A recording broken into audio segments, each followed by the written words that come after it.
Guten Morgen.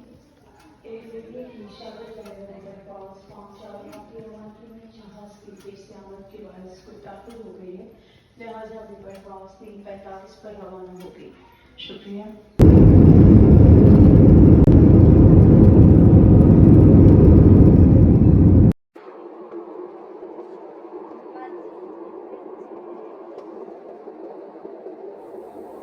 अस्सलाम वालेकुम viewers, उम्मीद है कि आप लोग सब खैरियत से होंगे। आप लोग देखें हमारा चैनल मुहिब अलीज़ फैमिली। तो आइए जद्दा एयरपोर्ट चलते हैं और मुबारक सफ़र का अपने आगाज़ करते हैं और आपके साथ कुछ मालूमात शेयर करते हैं जो मसले हमारे साथ वहाँ पैदा बने उनको आपके साथ शेयर करते हैं, ताकि आपके साथ भी अगर कोई मसला हो, परेशानी हो, तो आप भी इस तरह की सिचुएशन में क्या करें। तो चलिए हमारे साथ।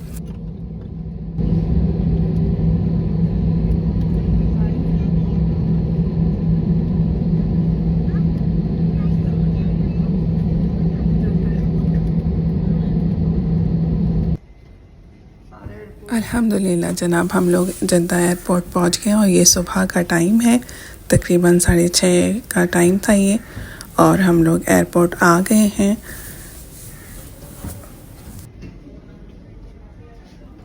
तो जनाब हम भी बहुत सारे लोगों की तरह पहली दफ़ा ही सऊदीया आए थे और जद्दा एयरपोर्ट पर आए थे और उम्रे के लिए। तो हमें भी काफ़ी चीज़ों का मालूम नहीं था, लेकिन हम लोगों ने वीडियोस वगैरह देखकर काफ़ी मालूमात लेके घर से निकले थे।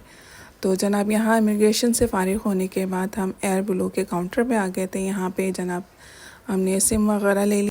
आते ही सबसे पहले आप जो काम करें वो ये कि सिम ख़रीदें अपने लिए, क्योंकि सिम के बग़ैर आप वहाँ के पर मौजूद एजेंट से रब्ता नहीं कर सकते। तो हमें यहाँ पे ट्रांसपोर्ट वाले का नंबर एजेंट ने दिया हुआ था, हम उसे कॉल करे जा रहे थे, लेकिन वो रिसीव नहीं कर रहा था। फिर काफ़ी देर बाद उसने रिसीव की तो उसने कहा कि आप खुद आ जाएं टैक्सी करके और हम लोग पेमेंट कर देंगे। तो लेकिन हम लोगों ने उनसे इसरार करा कि नहीं भाई, हम नहीं आएंगे, हमने पे किया हुआ है, सब कुछ हमारे पैकेज में शामिल है, आप खुद गाड़ी लेकर आएँ।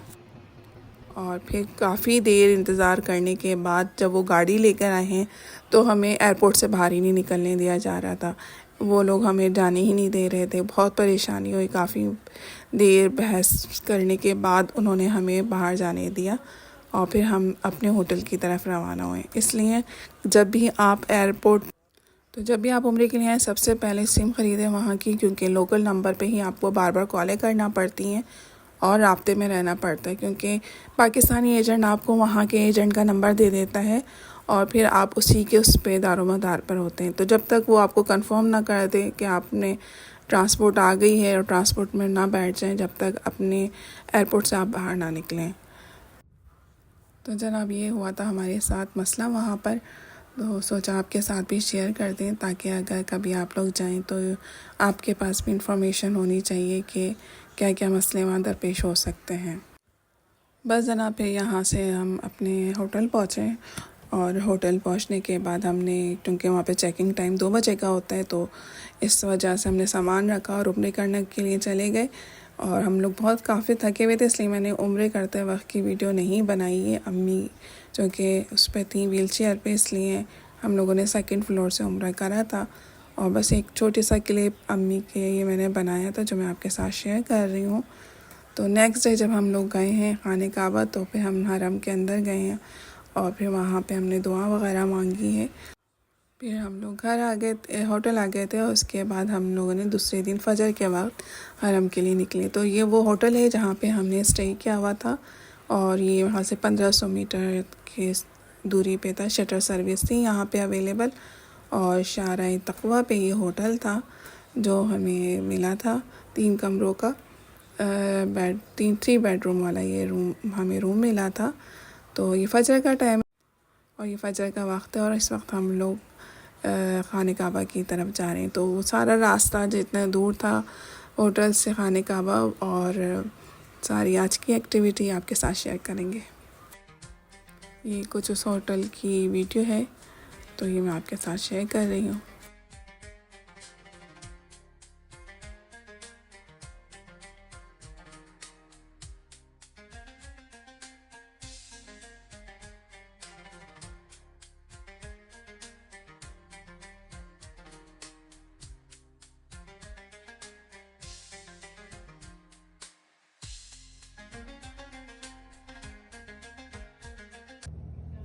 तो जनाब चलते हैं, सफ़र का आगाज़ करते हैं और आपको मक्का शहर की सैर भी करवाते हैं और दिखाते हैं कि हमारे होटल से कितना दूर था हरम और इसका रास्ते में किस तरह के व्यू आए, वो भी आपके साथ शेयर करते हैं। तो चलिए हमारे साथ।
तो जी जनाब, यहाँ से क्लॉक टावर की बिल्डिंग नज़र आना शुरू हो गई। क्लॉक टावर की बिल्डिंग तो काफ़ी दूर से ही नज़र आना शुरू हो जाती है, लेकिन जिस तरह ये उन्होंने खूबसूरत इसे बनाया है, पहाड़ काट काट के यहाँ से टनल निकाले गए हैं और बिल्डिंगें बनाई गई हैं बहुत खूबसूरत।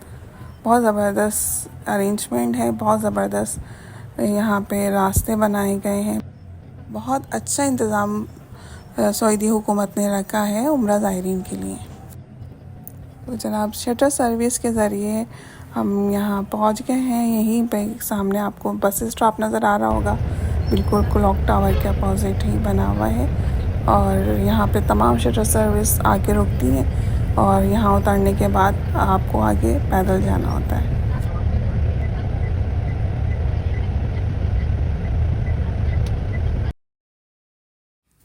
तो जी जनाब, हम लोग इस वक्त पहुंच गए हैं बस स्टॉप पे। शटल सर्विस का ये बस स्टॉप है और जितनी भी शटल सर्विस की बसें होती हैं वो इसी स्टॉप पे आके रुकती हैं। इसके अहाते के अंदर तमाम बसें मुसाफिरों को उतार देती हैं और यहाँ से उम्रा ज़ायरीन पैदल खाने काबा तक का सफ़र का आगाज़ करते हैं। तो आइए आपके साथ शेयर करते हैं अपने खाने काबा तक के सफ़र का और खाने काबा की ज़ियारत आपको करवाते हैं। सुबह का टाइम है, तकरीबन मेरे ख्याल से 6:30 या 7 बजे का ये टाइम था, लेकिन इसके बावजूद बहुत ज़्यादा तपिश थी, गर्मी थी, बहुत ज़्यादा गर्मी और लूएँ चल रही थी क्योंकि हम लोग जुलाई में गए थे। ये जुलाई के 28 या 29 तारीख थी और इतनी शदीद कोई गर्मी थी मैं आपको बता नहीं सकती कि यहाँ से लेके खाने काबा तक आपको पैदल चलना मुश्किल हो जाता है।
İhram da giyiyorlar. Anne babam yalandan ihram.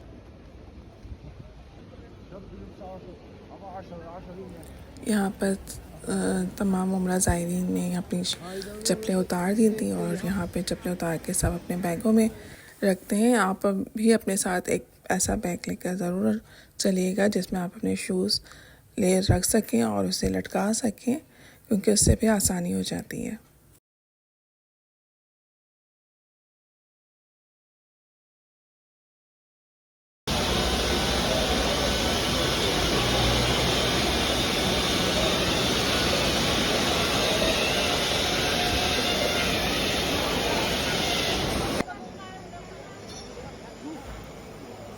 अल्हम्दुलिल्लाह जनाब, हम लोग हरम के अंदर दाखिल हो चुके हैं और खाने काबा पे जिसकी भी पहली नज़र पड़े आप लोग दुआ मांग लीजिए अपने लिए, क्योंकि ये वाकई ही कबूलियत की घड़ी होती है।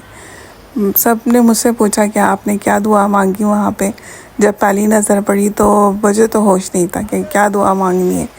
बस एक मंज़र होता है आँखों के सामने और बस आपको समझ नहीं आ रहा होता कि आप वहाँ क्या दुआ करें। बस एक जलवा होता है, एक नूर होता है अल्लाह का वहाँ पे जो नज़र आ रहा होता है।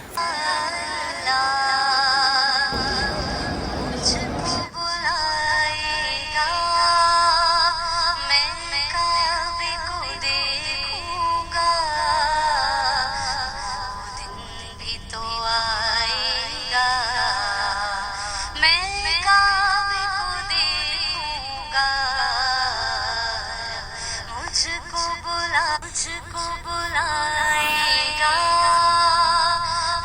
ला ला ला इल्ला इल्ला इल्ला इल्ला इल्ला जब पहली नज़र मेरी उसका भी जाएगी, उसका भी जाएगी, दिल झूम सजाएगा।